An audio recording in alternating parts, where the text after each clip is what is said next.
She had never planned to step into a boardroom. Lin Ximiao's day began with a bag of flyers and the heat of the street, a cardboard box of paper coupons, a battered umbrella for sun, and a stubborn pride that kept her chin up when passersby glanced through her like she was a streetlight. The city tolerated her because it needed her. A bright, persistent presence handing out tiny promises to people who wanted to forget small debts for a moment. She made a living from tiny transactions and a louder voice. That morning, a luxury sedan stalled across the crosswalk, its glossy black hood eating the sunlight. The driver door banged. A man in a suit, mid-motion, backed toward the sidewalk, and stepped on the hem of Ximiao's thin summer dress. One sharp air stitch, and fabric surrendered to thread. She spun around, furious, the world narrowing to the ripped seam and the man's angry face. "Watch where you're going," she snapped, fingers twisting at the torn fabric as if she could stitch it back with her words. He didn't apologize. He offered a crisp bill instead, the way someone drops a coin to a dog, a small authority gesture meant to erase the insult. "Take it," he said. "Consider it an inconvenience fee." The bill was thick enough to stop a small argument, but it had no value against the humiliation. "You think money fixes everything?" Ximiao spit. People gathered. A parking lot always produced witnesses, voices built and then quieted with the kind of curious calm that follows a public disturbance. He leaned forward, one hand on the door frame, and finally looked at her properly. He had the kind of face trained to be unreadable. Calm planes, eyes like gray glass, a mouth kept at an even line. He could have been anyone with the right suit. Their exchange should have ended there. A small, ugly scene cleared by a torn dress and a thick envelope. But then, he laughed. Not a small titter. An amused, surprised laugh that sounded like a statement. It cut through the crowd, and in the space after it, a driver's license fell from his wallet. In all the commotion, it fluttered like a card caught in wind. A woman nearby, nosy and quick, picked it up and held it like a trophy. "Hey!" she called out, turning it around. "This says Li Hoaj." President. Ximiao looked at the name, and felt the rumor in the air become a tangible thing. Li Hoaj. The name was a low, familiar drumbeat in the city.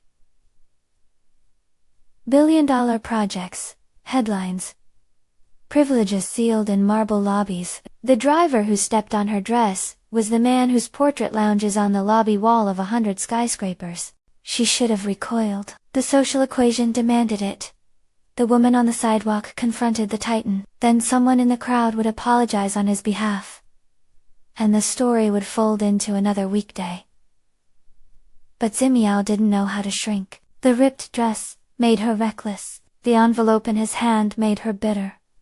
"You tore my dress," she said. "You think you can pay and be done with it?" He studied her like he was reading an unfamiliar operating manual. For the first time his voice lost the polish, and became something that could be dangerous. Low and careful. "You should be grateful I didn't press charges," he said. "You were in the street." Grateful. She tasted the word like vinegar. Her life had been a long line of being told to be grateful. Grateful she had shelter. Grateful she had a job. Grateful she didn't make waves. Gratitude had never fixed anything. She stepped forward, closer until the gravel of the street pressed the soles of her shoes. "Gratitude won't fix my dress," she said. "But here's something you can fix. Your manners." For a breath, the city held its breath. Someone recorded on a phone. A child in the crowd tugged his mother's sleeve, eyes wide. Li Hoaj, the man who could silence mayors, shifted his weight, and revealed a corner of his mind she hadn't been invited into. His jaw tightened. He was amused in the way someone is amused before deciding whether to punish a dog for showing teeth. He reached into his glove compartment, not for another envelope but for his business card. He did not hand her money. He handed her an identification slick with power. "If you ever find yourself accused of anything," he said flatly, "call me." The way he said it was thinly patronizing, but the implication snagged like a net. Call him. He was offering a lifeline that felt like a chain. Ximiao stood, pulse banging, and took the card with fingers that trembled with irritation rather than need. In the days that followed, the word of that small confrontation spread like an ember. Office rumors are flint and tinder. One laughter at lunch becomes an article. For Ximiao there were immediate consequences. A photo of the torn dress went online with a caption that implied she was a provocateur. Someone from the public relations world, the kind that polishes marble into mirrors, sent a clip to a gossip column. Within 48 hours, a stylist in a mall boutique accused her of deliberately ruining a $1 million creation. The accusation did not pass through evidence. It was baptized by the spectacle, and baptized again by those who profit off spectacle. A woman named by Lin smelled opportunity. She was the type who had learned early to climb. At parties, she laughed at the right moments. At board meetings, she found the fissures and poured sand into them. When the torn dress story surfaced, she moved like a predator sniffing blood. She called the boutique. She texted a manager with a insinuating smile emoji, and then, in public, pronounced Ximiao, a destroyer of fortunes. They found a store security guard who claimed to have seen Ximiao inside the mall earlier. A photo surfaced, grainy and angle-warped, that placed her near the boutique. The crowd needed a villain, and the algorithms obliged. Ximiao's face circulated like a cautionary tale. People who had never met her smelled scandal and recoiled. The mall became the next stage. She went in because the rumor wouldn't let her stay away. She went because she believed truth could sometimes be a stubborn, pleading animal if someone would only look it in the eye. She went because she needed to know what those who wear pearls whispered when they thought no one could hear. Inside, the air was conditioned and prim. Music patted the ceiling. Models leaned on pillars like statues. Her torn dress felt like a confession in that environment. Lin watched her every step. Silk gloves folded in her lap. As Ximiao walked, a woman who had been charmed by the story stood up and pointed. "There she is," someone hissed. The crowd bent toward her like a wave. At the boutique, the manager confronted her with a fury wrapped in apology. "You ruined the gown," he said, eyes darting to the security cameras. "We have a wedding client." "It wasn't me," Ximiao said. Her voice was small in the mall's hum. Cameras clicked overhead like indifferent owls. "Do you have a receipt?" the manager demanded. The question was not about proof. It was ritual. Possessions require proof. People require none. Ximiao reached into her bag and pulled out a fistful of crumpled flyers. Yesterday's luck, and nothing else. They accused her of fabric theft, and of tarnishing the reputation of the boutique. A store assistant brandished a social media post. ACCTV still showed a figure near the dress rack at a time.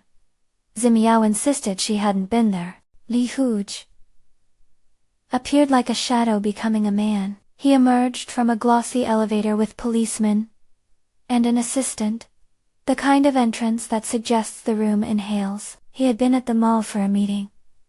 The rumor reached into his day like a pebble into a still pond, making concentric circles. He watched the spectacle with an expression that folded down into something thoughtful. Where others saw drama, he saw leverage. Where others saw chaos, he saw a problem that could be solved if pieces were placed carefully. "Let her speak," he said, and his voice calmed the room. "People who make money off other people's discomfort train themselves to value silence. Commercial silence preserves neat narratives." Li stepping in upset that tradition. Lin stepped forward with a smirk that claimed she had authored reality itself. "Mr. Li," she said, dripping courtesy like honey. "This woman." "Please," Li said. He turned to Ximiao. "Is this true?" Ximiao had rehearsed possible interactions in the alleyways of her life. None involved looking up at a man whose face is printed in financial magazines, and none involved quiet directness. She met his gaze squarely. "No," she answered, "I wasn't in the boutique. I don't know anything about a ruined gown." For a second the crowd waited on him, like a jury holding a breath. He nodded once, as if he had expected the answer. Then he turned, and did something she had not anticipated. He reached into his own wallet, pulled out a card with the boutique's logo, and wrote a check on the spot. Not for the gown alone, but for a public settlement that erased discussion with cash. His hand was steady as stone. The check slid across the counter like a declaration. It cancelled noise with money, and created an alternate reality. The wealthy man had fixed the problem. People in the mall clapped at the neatness of the transaction. Justice, in the city's shorthand, often sounds like a pen scratching on paper. But Ximiao felt worse, as if the check had slid a lid over the truth. The graft was not only the torn dress, but the way forces large and silent could rewrite a story with a signature. When the crowd dispersed, Lin smiled thinly. The look implied a game far from over. Li's intervention had protected the boutique and, in the court of public opinion, neutralized the immediate scandal. But it had also thrown an odd rope across Ximiao's life, connecting her to a man with resources she had never seen up close. The next morning, gossip turned into pressure. Ximiao's brother, who had been scraping 2 jobs to keep their family afloat, read a headline that accused his sister of being a thief. The shame pressed on him like a second job. His wife whispered about reputational dust clinging to their small apartment. Old friends looked away. Pride and survival do not always travel the same road. "We can't live like this," her sister-in-law said one evening, voice taut. "People will remember this. Employers will remember this. Your income will dry up." There were quieter suggestions of shelter. A job in a place where faces are forgotten, unless a scandal is profitable. A move away from the neighborhood they'd called home for 3 generations. There were harder suggestions, too. Letting the story pass, pretending it was an unfortunate week, and that the next month would wash it clean. For a while, the family circled the problem, and found no seam. Then a rumor found residence in the small household. A pragmatic arrangement could provide cover. "Marry him," someone said, half a laugh and half a choke, as if the words were a blunt instrument. Stranger hands pressed themselves into their decisions, but it was not a joke. Marriage, officially registered, would tie Ximiao to a family shield. The city, hungry for narratives, would find it harder to believe a woman married into a powerful house was a common thief. Ximiao's reaction was fierce and immediate. The word marry is heavy with meanings. Love, comfort, prison, escape. It was not a plan she'd cultivated in the spare time between work shifts.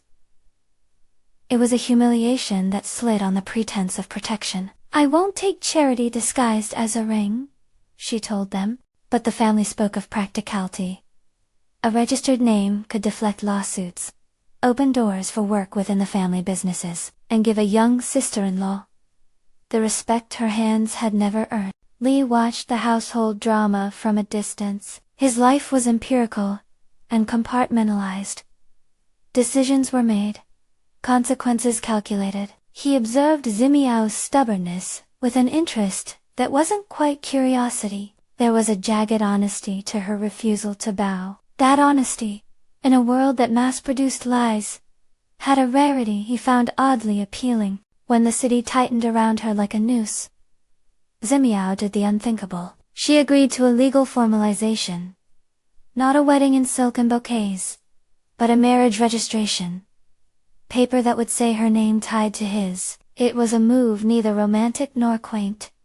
It was a document chosen as armor. They went to the civil affairs office, with the efficiency of a bureaucratic appointment. A clerk stamped. Men and women in standardized uniforms shuffled papers, and did not look at the human stories folded into the files. Ximiao's name sat beside Li Hoju's, like 2 entries on a ledger.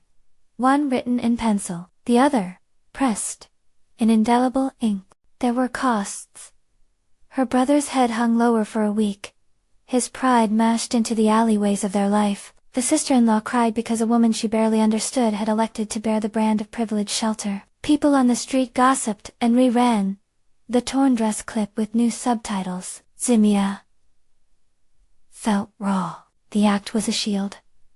Yes, but it was a shield that required her to step into a world of marbled stairwells and voices that measured her by the fabric of her gloves. Li had expected the marriage to be a tidy solution. He had not expected the way the camera lenses in his world would tilt to study the woman who had, until 2 weeks ago, sold dumplings from a cart. He had not expected to find himself intrigued by the way she refused to soften. The pragmatism of the arrangement did not satisfy the scripts of romance. It simply tied two names together on a government sheet. Yet inside the corners of his mind, where calculations sometimes turned into questions, a small curiosity bloomed. They did not move into the main estate. Li's family was careful with symbolism. The Li household had an order that capitulated slowly to outsiders. For now, Ximiao was lodged in a smaller apartment tied to the estate.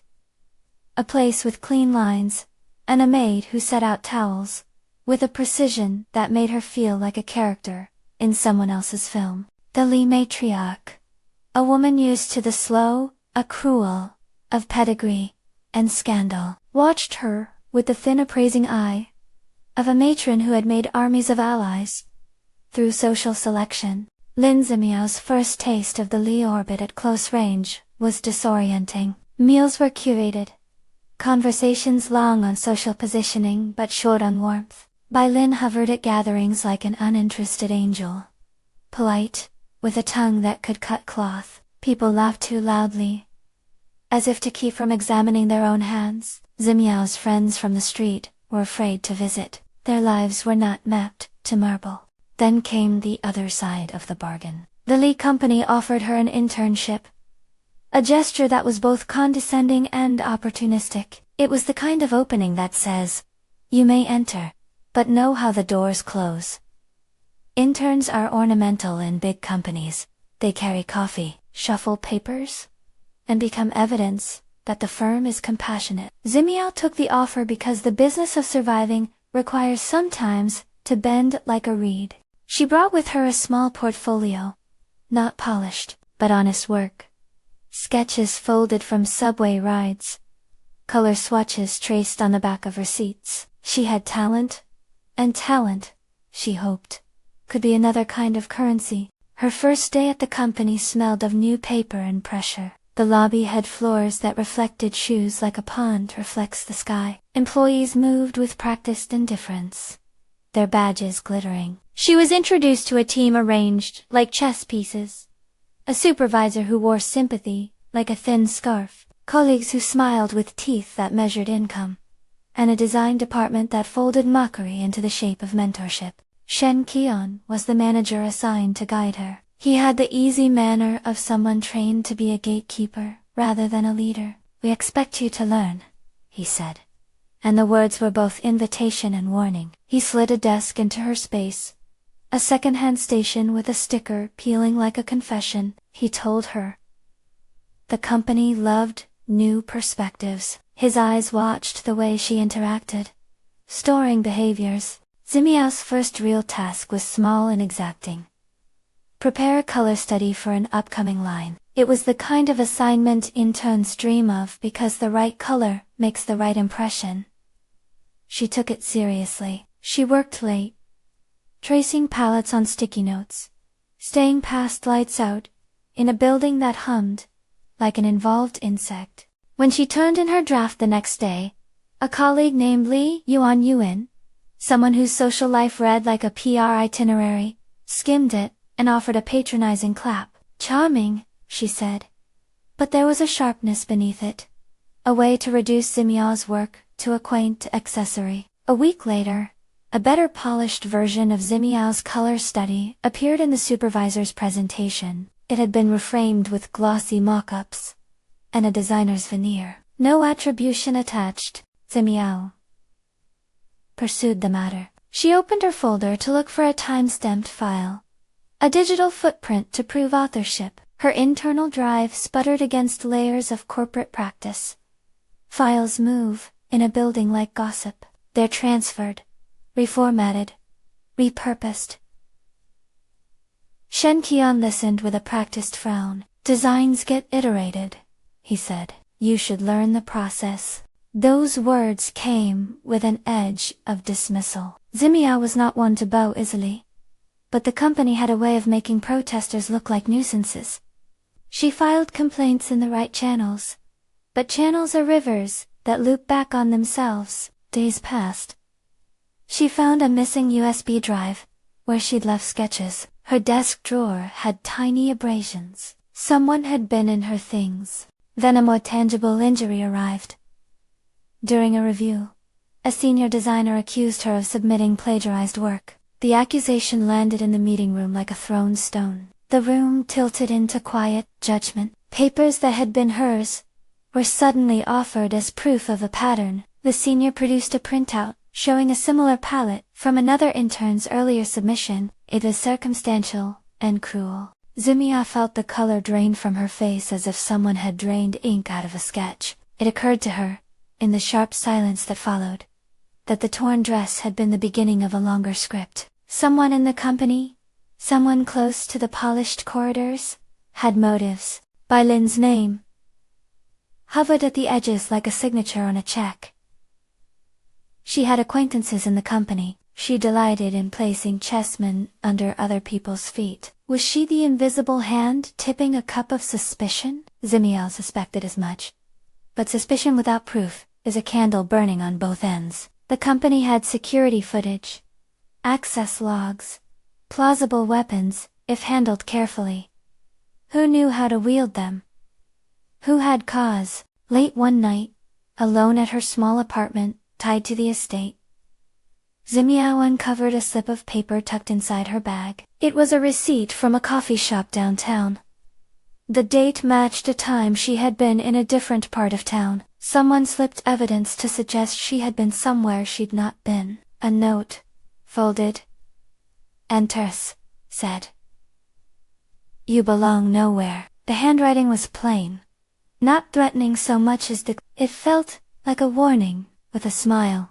Outside, the city was indifferent. Inside, her world narrowed to a sheet of paper, a scanned image, a smudge of fingerprints that might or might not belong to her. She called her brother, and did not tell him everything. He was tired of my battles, she imagined. He was tired of carrying shame. At night, she sat at the small kitchen table and thumbed through a stack of flyers and receipt edges, trying to find a pattern only she could see. When she closed her eyes, she could hear the city replaying scenes, the rip of the dress, the driver's laugh, Li's business card sliding into her palm, by Lin's smile. Everything felt like the beginning of a play, where she had been assigned a part she had not auditioned for. Li noticed the shift. Observing from a distance had become a simmering involvement. He called her once, not to lecture but to ask in a voice that suggested both calculation and a genuine concern. He kept locked down. "Are you safe?" he asked. The words were simple, and they surprised him because he heard an earnestness in his own tone. They surprised Ximiao because the man who could erase reputations had called to ask after her safety, and not to demand silence. "I was fine," she lied, then corrected herself. "I will be fine."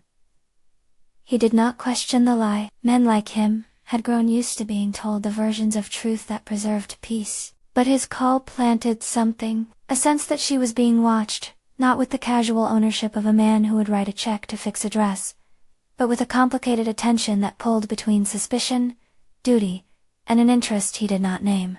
A week later, an invitation arrived, official-looking, sealed and understated stationery. The Li family was hosting a small reception at the company for a new line. It was posturing and genuine. Company culture loves spectacle.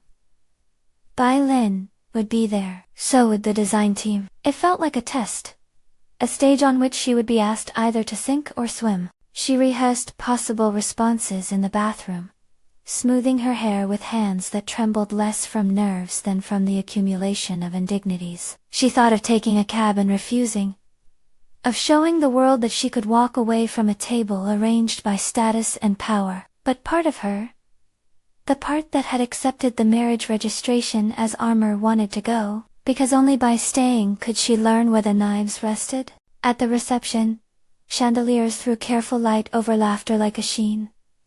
Waiters moved in, trained many. Lin arrived with companionable grace, and an entourage that whispered how she had worked the press. She gave Ximiao a cold smile that left no room for warmth. "You're doing well for someone who started on the street," Lin said. The phrase, a single petal of condescension.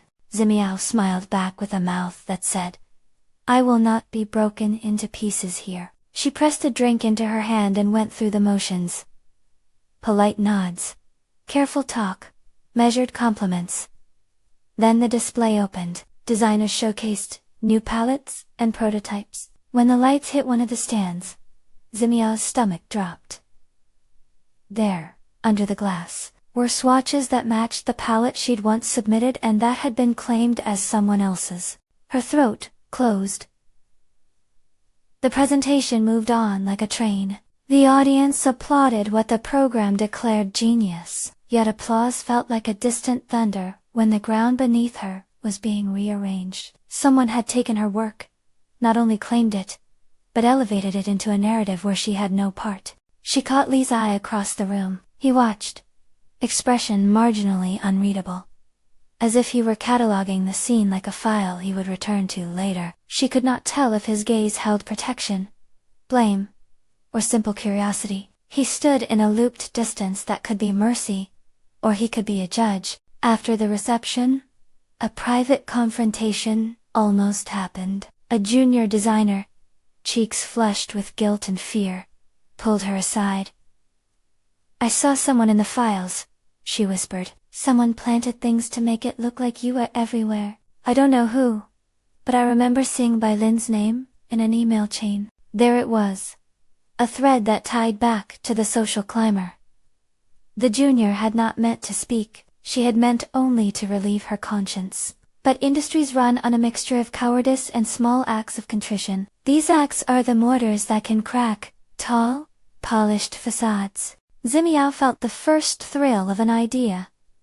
If she could find proof, a time stamp, a receipt, a camera angle, then she could unweave the trap. But to gather proof, in a company where people guarded their files like jewels, required more than persistence.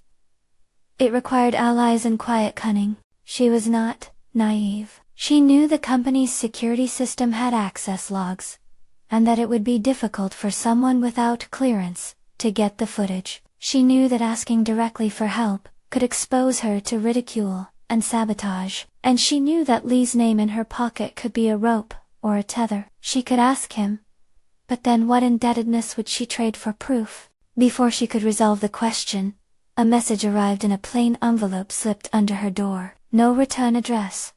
No flourish. Inside, a single line. "We want you to stop digging." There are many kinds of threats. Some are loud, with sharp gloves and promises. Some are quiet, whispering through the letterbox. This one landed like a flat stone on a window. It signaled knowledge. Someone was watching which files she opened, which conversations she had. The message meant that the game was deeper than she imagined. She folded the note and put it in a drawer with the receipt. The drawer closed with a soft finality. Her choices multiplied and died like waves against a harbor wall. That night, Li watched the city from a high window as if the lights were an instruction manual. In his mind, suspicions knitted into a tapestry. The torn dress had been accidental. The social tide had made it into an event. Lin had motives. Company, politics, had weapons. His involvement with Ximiao began as an annoyance to be contained. But the more he thought, the more he realized that containment often demands action. If someone was orchestrating attacks against a person with whom he'd signed papers, even if the papers were pragmatic, then it reflected poorly on the islands he had built around himself. He moved with a decisiveness that had cost him a fortune to learn. Call security, alert PR, and most importantly, start searching through the surveillance logs. That last part would require a careful hand. He could wave his corporate weight and bulldoze a search, but public brute force creates narratives that never go away. Better to proceed with subtlety and gather incriminating evidence quietly. He did not tell Ximiao. He was intervening. Men like him knew the danger of proof that arrives as a protective salve. Gratitude can become dependence. He preferred to be the silent hand that showed up only when necessary. Ximiao, meanwhile, resolved to find human allies. The junior designer who had confessed, a security guard who worked evenings, and resented being ordered to look the other way. A receptionist, who kept a spare key for cleaning staff. They were small people with small acts of disobedience between them. She learned to move through the company like a shadow, borrowing salt from the kitchen, leaving a friendly smile that brought information. On a humid evening, when the building had emptied and the air conditioning hummed low, Ximiao found an archive room. She was not meant to be there. The door was propped, and the internal camera blinked like an eye. Inside, files sat on shelves like sleeping beasts. She pulled out a ledger that listed access codes and timestamp logs. On a sheet of thermal paper, she found an entry that did not align, a camera feed that had been overwritten during the day of the reception, and an access code logged under a name she recognized. By Lin's assistant. Her heart hammered. It was not absolute proof, but it was a crack. She slipped the page into her bag. She would need a name, a copy, a timestamp, nested with a witness. It was the first piece. Then, footsteps in the corridor announced someone else. She froze, like a rabbit. The door opened, and a man swept in. Manager Fang. He had the polite features of someone trained in corporate scolding. For a moment, they stared at each other like actors being caught rehearsing a forbidden scene. "What are you doing here?" he asked, voice thin with surprise. Ximiao turned the ledger so it faced him as if evidence could be flung like a shield. "I found this," she said. "The timestamps don't add up." "Someone is deleting footage?" Manager Fang's face made a precise series of muscles. Irritation, calculation, then a quick recollection of how loyalty to certain names could bend his career. "Don't touch company archives," he said. "You could be in serious trouble." She could have lied. She did not. "Then help me," she said. "If it's not by Lin." "Who else wants me out?" He considered her like someone calculating risk of infection. Finally, he sighed. "You should not make enemies who own the cameras," he said. His words were cautionary, rather than kind. "But if you can prove it, bring it to me. Trust in corporate corridors is transactional." He had offered the smallest currency. A listening ear. It was thin, but it was a start. When she left the building, the sky was bruise gray and the city smelled of evening rain. In her bag, the thermal paper was folded like a promise. She had opened a door. She had made a noise that might attract attention, or it might show the way forward. Outside, a black sedan idled at the curb. It was the same make as the car that had ruined her dress. Li's driver stepped out. A man in a suit, with eyes like a switch that turns off curiosity. He approached her with the perfect face of a messenger. He did not speak as much as offer a gesture. An envelope, thick and official. "For your safety," the messenger said, then left as if the air had burned his hands. The envelope contained a single line from Li, short and efficient.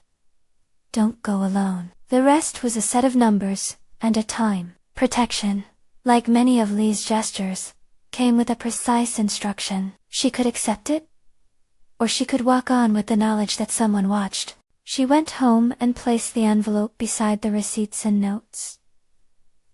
The pieces were aligning like parts of a machine. Someone had begun to build a narrative against her. She would need evidence, allies, and care. She would need, perhaps, to accept the strange shelter of a man whose name had once been a headline. That night, she slept with the thermal paper pressed under her pillow, as if truth were something she could both hold and hide. Her dreams were small and literal. The torn dress mended with a needle and thread, a file cabinet opened with a key no one else could find. In the morning, the city seemed unchanged. People still rushed, still tipped, still forgot the faces they had mocked the day before. But for Lin Ximiao, the world had pivoted. The torn dress, the driver, the card with a name. They had become the hinge on which the rest of her life would swing. She had confronted power and the power had answered. What she didn't know was whether it had answered with a hand to help her up, or a hand to push her deeper into the machine. There would be costs to find out. There would be more humiliation, more small betrayals. There would also be moments of fierce clarity. A junior designer's confession, a clerk's careless log, a receipt left in the wrong pocket. Each would be a thread she could pull. For now, she had one clear plan. Collect the threads, and do not let go. And somewhere in the tall building, where glass meets sky, Li Ximiao looked down, and marked the hours. He did not yet know how far he would go to protect the name he had signed beside hers. He only knew that someone was using his world as a place to humiliate a woman who had the audacity to speak back. In his ledger, the equation was ugly. Shame against stability, rumor against truth. He preferred to eliminate the variable before it consumed the equation. Ximiao walked into the company's atrium the next morning, one step heavier, and another lighter. Heavier with the knowledge that the room watched her. Lighter, because she had begun to gather proof. The day had teeth. The receptionist smiled with an unnatural sweetness that suggested surveillance. At her desk, her computer hummed awake, and an email blinked waiting. The design meeting had been moved forward. Presenters were scheduled. She had one chance to state her case before an audience that liked certainties. She opened her folder, and found her sketches swiped. A presentation deck was missing a slide, and someone had replaced her color notations with a different credit. Then a new message arrived on her phone. Not from a colleague, but from an unknown number. Stop. It read like a single breath laid out in text. She folded that message into the others. Proof had to appear within evidence, not threats. She would need courage and a plan. She was no lawyer, no spy. She was a woman who had been stepped on and laughed at, and who, in spite of everything, refused to be apologetic about the fact that she knew her own worth. The meeting approached with the quiet intensity of a storm. People sat like a congregation. The senior designer began the presentation with practiced slides. At a pivot moment, she stood and did something small, but decisive. She raised her hand and asked, "May I present my palette?" There were looks. A rustle of discomfort. People who keep control do not like to hand over the microphone. Shen Qian's mouth thinned. He had prepared the audience for a certain story, yet he could not deny the rules of procedure. She was an intern with a right to participate. For 15 minutes, she spoke without flourish, with the blunt cadence of someone who had learned to say what she means because there is no luxury of equivocation on the street. She explained a hue selection with practical metaphors. A bulletproof blue, the warmth of a vendor's apron. The way light flattens fabric on a busy morning. Her voice had a currency that was not impressed with titles. It carried. A few in the room soft. A couple of hands congratulated her quietly. But at the edge of the crowd, a figure stood and watched with the precise stillness of someone recording. By Lin's smile was a thin line. She took notes, as if to file them, under inconvenient. After the meeting, a small triumph, a junior designer approached her with eyes that shimmered, with a sort of remorse that sometimes surfaces before courage. "Someone on the team admitted to altering the credits," she said. "There's a copy in the shared drive, with the original timestamps." but the log shows someone accessed it from an external IP the night before the presentation. Ximiao's chest beat a steady rhythm of fear and hope. External IPs are traces left by those who forget the footprints they make. Whoever had manipulated the files had not been careful. "Do you have the access log?" she asked, but the junior shook her head and whispered, "It's restricted." Restricted. The words sealed doors. It meant that anyone who could pull it down could also hide it, unless someone higher opened the way. She thought of Lee, of his card, of the envelope with his numbers. She thought of the risk of calling him and trading autonomy for evidence. She thought of the cost of playing silent. At night she opened the ledger she had pilfered from the archives and compared the timestamps. Patterns emerged like tide marks. They led to an email chain that named by Lin's assistant, and a supervisor who had a grudge she could not name. It wasn't proof in court, but proof in the court of public opinion can be a dangerous thing. Her fingers moved over the thermal paper like an archaeologist dusting off a fossil. The discovery made her feel both exposed and empowered. She put together a plan. Gather corroboration. Find the external IP's origin, and secure a witness who would testify the footage had been altered. She would not rely on Lee. She would not be grateful for the gift of a shield that made the world think she had been bought. She wanted to win on her own terms. But before she could act, the stakes rose. One morning there was a call at the door. A messenger delivered a packet to her apartment. 3 photographs, glossy and cruel. The first showed a child, a neighbor's little boy who often chased pigeons near her building, tied to a bench with a plastic belt. The second showed the child's face looking frightened. The third was Ximiao's brother with bruises on his knuckles, as if he'd been roughed up. On the back of the photos was a single scribbled word. Stop. Blackmail is a lower kind of crime because it weaponizes private things people will die to hide. Ximiao felt her breath go hollow. Whoever had sent the photographs knew where to touch her. Not her pride, but her family. They had the capacity to make her choose between her brother's safety and the truth. Her hands shook as she dialed the number Lee had given her. The line was steady.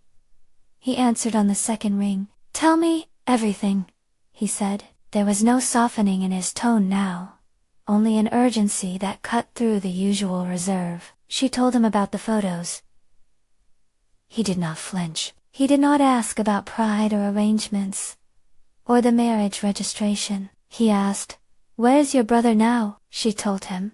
"And within hours," she told him. And within hours the quiet efficiency behind Lee Haoju's voice became action. He moved like someone solving an equation. Call security. Alert the family. Bring the right men to the right places. He did not shout. He opened channels. He asked a single question that made the room reorganize itself. Who sent the photos? Ximiao answered the best she could. No names. Only that the packet had been slipped under her door without a fingerprint. Her brother's phone pinged with a location tag. The picture's metadata hinted at a route a kidnapper might use. That was enough to start. Lee's people traced the courier path, pinged the nearest cameras, and narrowed a window of time. He told her to stay where she was, and not to confront anyone. That command felt like an order. It felt like protection. It felt less like a gift if she could not choose it. Within the hour, a sedan screened into the alley behind their building. Car doors opened. Uniformed security from Lee's company moved in, followed by officers with the city's badge. They did not storm. They worked precise, professional, the way people trained for violence, try to make it feel ordinary afterward. A block away, a kidnapper's accomplice paced, with a phone guessing at the next move. He did not know they were about to be wrong. Ximiao stood in the doorway as men in plain clothes moved past. She gripped the frame and felt both terror and a stubborn certainty. Whatever happened next, she would not be told she'd been too small to fight. Her brother was found 2 streets over, shoved into a parked van with a bandage over his jaw and a dazed glare. When the police rolled him out, he was alive and furious. They put him into an ambulance for checks. His wounds were mostly bruises, not bone. The child and the Fuduan 11-year-old neighbor, who had been taken to scare Ximiao, was left in a stairwell after the kidnappers panicked, and a cleaner found him clinging to a trash bag. He was frightened, but the EMTs reassured him with gentle words and a hot blanket. Arrests followed within the day. 2 men were taken from a cheap motel room, booked under a false name. They had sliding door arrests, and the pale surprise of people who thought their work would leave no trace. They were small players, thugs, hired for disposable work. In their phones, investigators found fragments, messages with instructions, a few cash transfer confirmations, and a blurred video showing the neighbor boy tied briefly, which the thugs had made to ensure the pair had proof. The video itself was a confession in pixels. Yet, arresting muscle does not single out the mastermind. The men in the motel swore they were hired by a shadow with a better suit and a cleaner phone. "Boss gave us numbers," one muttered through a towel. "He pad through an intermediary." It was a pause the police could not yet use as evidence. The trail needed a better thread. Lee did not wish to wrap the investigation in headlines. He knew how quickly a rescue can be spun into spectacle, so he offered something Ximiao had not expected. He asked to see everything she had. He did not take it as ownership. He asked because he wanted to stitch the disparate pieces into a pattern without stepping on her agency. She handed him the thermal paper from the archive, the coffee receipt that did not belong to her, the crude threat note, and the glossy photos. He looked, made notes, called a lawyer, and then sat down with the company's head of security and a detective from the precinct. "Keep her safe, but keep the investigation tight," he told them. "We will not use public power carelessly." They began to build a case around the crumbs Ximiao had found. The receipt that had been left in a delivery box, a receipt from a downtown courier, was traced to a pickup point, where CCTV showed a woman in a long coat. The camera was slow to solution, but it offered a silhouette and a distinctive scarf buckle. Manager Feng had, in a guilty moment, kept a copy of the archive log she'd pointed out. The timestamp showed a gap, one camera feed overwritten at 11:42 a.m. On the day of the reception. Whoever had timed the overwrite had tried to clean an hour out of the record. Whoever had propped the courier pickup had left a physical bead, a small, folded slipware. The driver loaded parcels into the van. The junior designer who had whispered a confession at the reception provided something we would later call courage, an email chain she'd saved by mistake in her personal inbox. It showed a thread between Lin's assistant and a supervisor who liked to be useful. The assistant had requested oversight access on a file, claiming it was for a portfolio review. In the chain, an attached screenshot showed an external IP address used to access the shared drive the night before the presentation. The chain used language that suggested the access was routine to clean up the credits phrases that, once exposed, read like grooming. The detective pulled the external IP. It led not to a server farm, but to a cafe nearby Lin's neighborhood. It was a place with public Wi-Fi and shaky cameras, perfect cover. Staff remembered a woman who lingered often on her laptop. In the footage, a figure resembling Lin's assistant sat with a coffee and a scarf. The camera caught the assistant's hand when she adjusted her hair. A thin, gold ring with a distinctive notch. The courier's receipt the thugs had used to show the photo delivery matched the time on the assistant's laptop used by an hour. The pieces clicked with the satisfying, dreadful sound of a lock turning. Ximiao learned to watch the city with new eyes. Evidence is rarely dramatic. It is receipts and timestamps, and the careless touch of a hand that leaves a smear on a lid. She began to keep track of small things other people dismissed.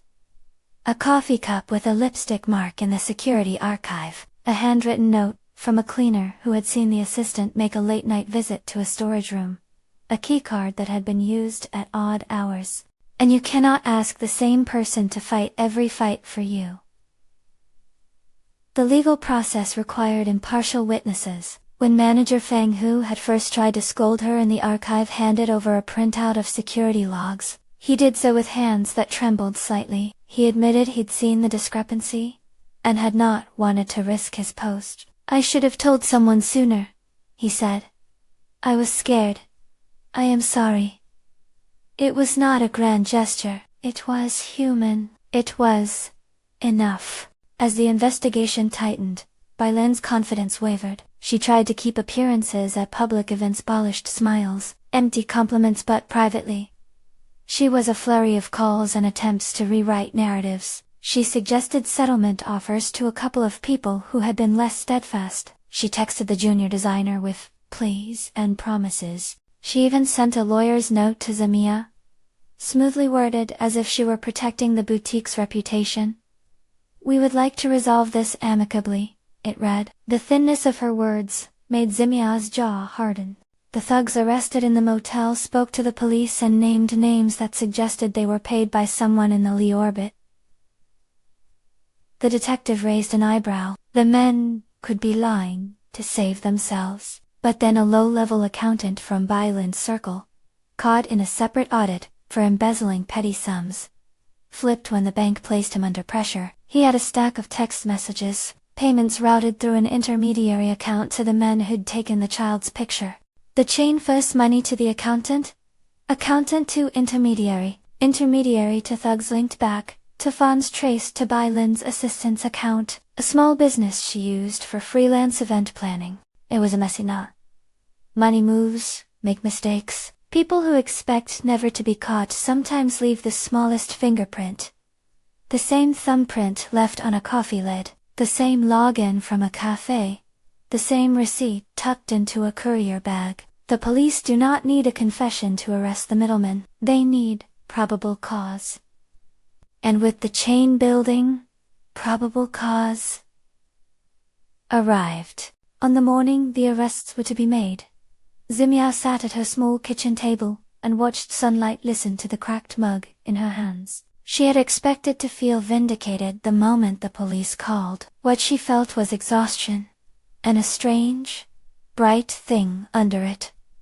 Relief that at last the truth had weight. Li asked for two things: that she'll be present when the arrests happened, and that they keep it calm. He would not want a spectacle that stole everyone's dignity and left her image as another viral clip. "You built this?" he said quietly. "You pulled the thread. I'm just here to help keep the whole thing from ripping." They met at the precinct in a room that smelled of paper and fluorescent light. The detective walked them through the evidence, which by then included the courier receipt, the cafe footage, the text payment chain, and a seized phone with photos, and a draft of a threatening message. It was all enough for warrants. When police moved, they did so at dawn, the kind of hour that leaves human faces raw and honest. They went to the assistant's apartment and found a tangle of event receipts and a discarded scarf that matched the one in the CCTV.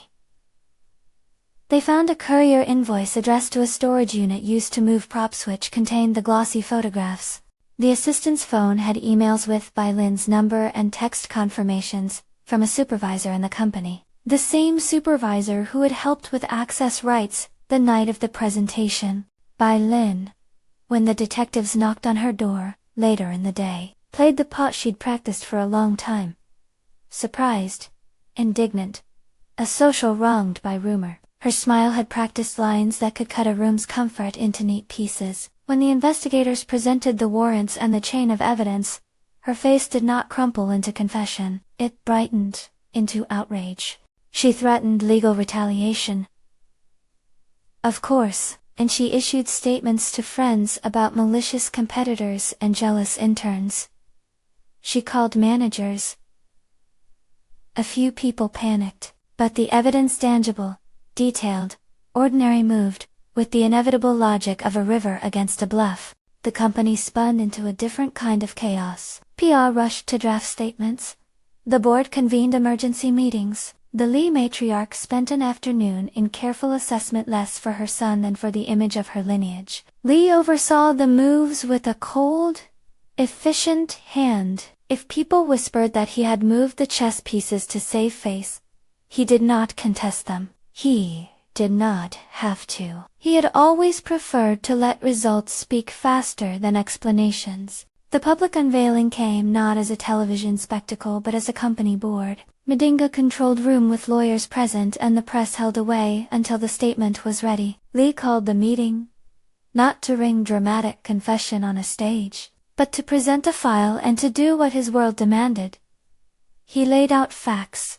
Ximiao sat in the front row, hands folded, scarf notched tight. Manager Feng sat beside her, eyes rimmed in stress. A token seat remained empty for the junior designer who had saved the email chain. She watched from the back, cheeks damp. The room hummed with the small sounds of people bracing. Li stood at the head of the table. He did not raise his voice. He did not need to. He had a stack of printed pages, a succinct slideshow of times, and a lawyer who summarized the points as if putting a legal seal on justice. "We will not allow malicious attacks against our employees or our partners," Li said. "Nor will we protect those who use their relationships here to harm others." He clicked to the first slide. The courier receipt with the times. Another click. The cafe footage showing the assistant's hand. Another click. An email chain with an external IP trace. He did not theatrically cast blame. He showed the evidence and let the room arrange itself. When the slide with the internal log appeared, Manager Feng's printout of an overwritten feed, he looked up at the person who had once tried to scold Ximiao into silence. "Thank you for bringing this to our attention," he told him. Manager Feng nodded and, for the first time, looked like someone who had been allowed to be fallible and forgiven. By Lin's face, visible on a monitor, as she had been called into the meeting, slowly lost its lacquer. The assistant fumbled for words. Lawyers muttered. The board called for a company investigation, and for immediate suspension pending legal outcome. HR moved to fire one supervisor for negligent access control. The company issued a brief, clean, corporate, but clear. The firm condemned harassment and wrongdoing, but the public needed spectacle. So Li arranged a second, quieter measure that made the story undeniable. He released the relevant footage and a timeline to law enforcement, not 2 headlines. The press got only an official statement and the knowledge that an investigation was underway. The company wanted justice without turning the employee into a tabloid figure. In the days that followed, consequences rippled outward. The assistant was taken in for questioning. The supervisor who'd helped with the access was placed on administrative leave, and later fired, when HR found her emails had been intentionally misleading. The thugs who had been arrested offered plea deals in exchange for testimony about who hired them, with their phones and the bank records. They corroborated the paid trail. Lin faced calls to apologize and whispers of lawsuits. Her social calendar shrank. Some people defended her old friends and acquaintances for whom scandal is a test of loyalty, while more distanced themselves. Social consequences moved quicker than legal ones. Ximiao moved through it like someone waking in sunlight after a storm. She was careful of the attention. People said "I told you so" to her.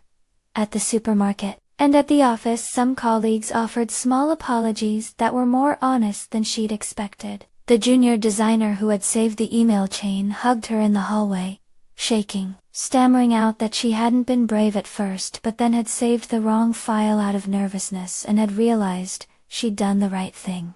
Promotions and public acclaim did not land like fireworks. At first they came as small nods.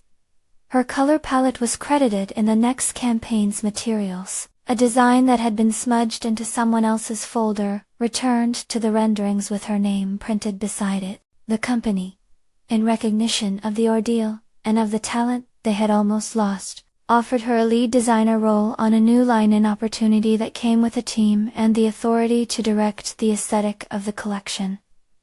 It was not a handout. It was a new floor beneath feet that had learned to balance on uneven ground. When the board met for a formal vote to elevate her, Li sat quietly and watched. He did not make the choice for her. The room recognized that a public company could not simply gift a title, it had to follow procedure. He had the power to influence, and he used it with subtlety.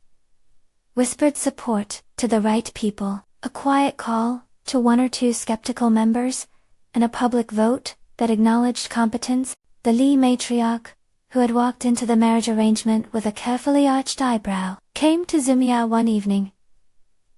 After the board meeting, it was a private moment on the marble landing with the city spread like an offering below. The woman who had once questioned Ximiao's origin now spoke in a voice less harsh. "You surprised me," the matriarch said. "You did not fall into the shape they wanted."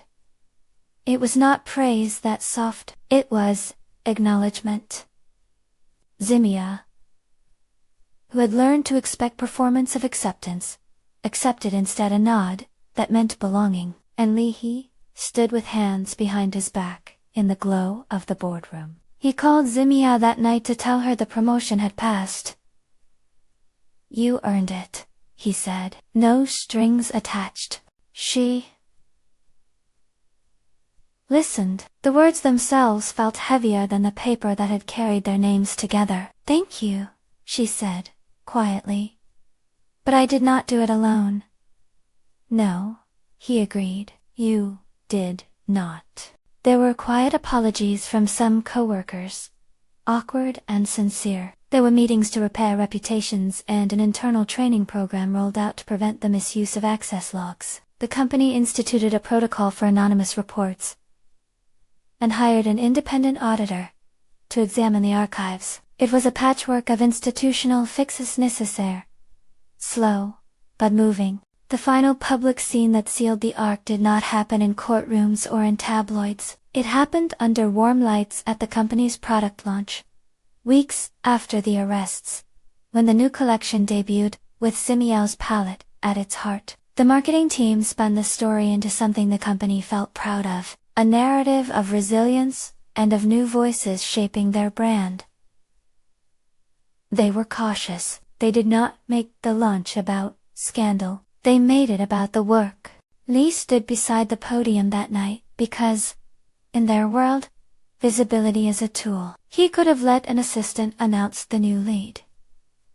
Instead, he asked for a word. He stepped forward and, with a calmness that had the practiced edge of someone who rarely surprised his audience, thanked the team. He did not dramatize.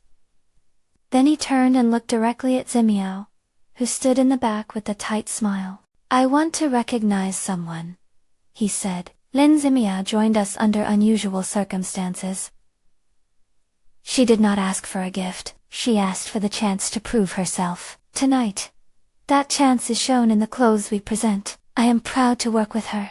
It was a line that rolled out a future, without scripting. It was not the grand declaration of love that movies promise, but it was a public naming. In a room full of investors and clients, he called her by name in a way that made the audience rearrange their mental files. She was not a scandal, not a curiosity, she was part of the house. The applause that followed was warm and complex. After the launch, guests drifted away, leaving a handful of people on the rooftop terrace, where the city smelled of cooling concrete and cheap perfume. Ximiao and Li found each other near a railing. The noise had thinned into something like privacy. The moon over the skyline looked like a coin stuck between bodega signs. "Do people think it was easy?" she asked. Not angry now, but tired. "No," he said. "They think decisions are easier for people who have money. They do not see how heavy it can be to choose to act. I wish the system had been better, but you were not the one to change everything. You held people accountable." She looked at him. "You helped. You could have sat back." He shrugged, and it was almost a smile. "Would that have been honorable?" "No. You didn't let me sit back." There was a pause. The air smelled of late jasmine, and the memory of city rain. Ximiao felt the old, constant worry, the one that had kept her from trusting kindness. She had learned to see favors with a ledger in her head. This ledger had changed. Some entries were gratitude, some were debt, some were small unpaid kindnesses that did not feel like a burden. "Are you staying?" she asked. "When this gets messy again, be. 'Cause it will you stand with me as a partner, or as someone who can decide for me? He met her eyes squarely, and the look was professional, careful, and personal, all at once. As a partner, he said, I will stand with you. I will not decide for you.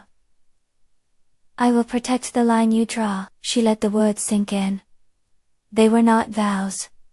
They were not a surrender. They were a proposal. To walk beside someone, not to carry them. Weeks later, life steadied into a new rhythm. Ximiao's office had a window that looked out onto the street, where she had once handed out flyers. On slow afternoons she watched people rush about, their hands full of small, private urgencies. Her family, relieved, began to rebuild ordinary routines. Her brother recovered his pride with a stubbornness that made them both laugh, and the little neighbor boy came by, bearing a crooked drawing of a superhero who resembled Ximiao. She kept the drawing on her desk like a talisman. At the company, her name appeared in design credits. Her palette was used in a campaign that did well precisely because it felt honest, not manufactured. She led meetings, with the bluntness that had once gotten her in trouble. People listened. She learned corporate language slowly, and used it like a tool, not a costume. By Lin's social capital dwindled. Some doors she had counted on closed. A few charities rescinded invitations. A couple of friends stopped picking up calls she made at odd hours. That was not the end of her. People like her reinvent themselves quickly. But the company had done its part. Fired the supervisors who had abused access, instituted checks, and shown a willingness to act when harm was done. There were legal matters still unfolding in archives, and in courtrooms the kind of meticulous, slow processes that do not make good headlines, but are the machinery of responsibility. The thugs faced charges. Lin faced suits for conspiring to damage reputation. The assistant faced criminal charges related to the courier and the tampering. Li's company was named defensively in legal filings. It hired counsel, cleaned house, and published statements about corporate ethics. Nothing erased the scare, but truth had a way of settling like dust after you open a window. The last scene that closed Ximiao's public story for now was small and private. At a quiet dinner, the Li matriarch asked to speak with her alone. They sat in a room where porcelain cups smelled faintly of tea. The older woman did not offer patronizing compliments. Instead, she gave a small gift, a needlework box she'd used as a young woman. You will have to mend more than dresses in life, she said. Let it be your tool. Ximiao took the box like someone taking back a piece of history. It felt like acceptance measured in usefulness. She had not been saved by a ring or a check. She had been held up by evidence, and by people who chose accountability over convenience. She had been named and recognized for her work. She had not been made into someone else's story. That night, Li walked her home. They paused under the street lamp where once a car had blocked her path and torn her dress. The scar of that fabric remained as memory, but the city itself had softened edges for both of them. You didn't have to confront him that day, he said softly, remembering the first collision of their lives. You could have stepped back. You might not have ever noticed, she answered. And maybe I would have gone on thinking I had nothing to call mine but my tongue. He gave a rare laugh. Your tongue, he said, has good aim. She leaned back against him in almost trivial physicality. That meant something steady. They looked up at the apartment lights, and then at the building that housed his company, and at the small food cart, 2 blocks away that still served the same dumplings she'd sold for years. I don't know what the future holds, she said. I know I'll keep my hands clean if I can, but if this means I get opportunities to do better work and keep my family safe, then I'll fight for it. He turned to her. Then we'll build that space, he said. Together! She considered his words. They were not promises of a fairy tale. They were a proposal. Partnership, in a world where power is messy, and kindness must be chosen again and again. She accepted, not because she had nowhere else to go, but because the offer was mutual.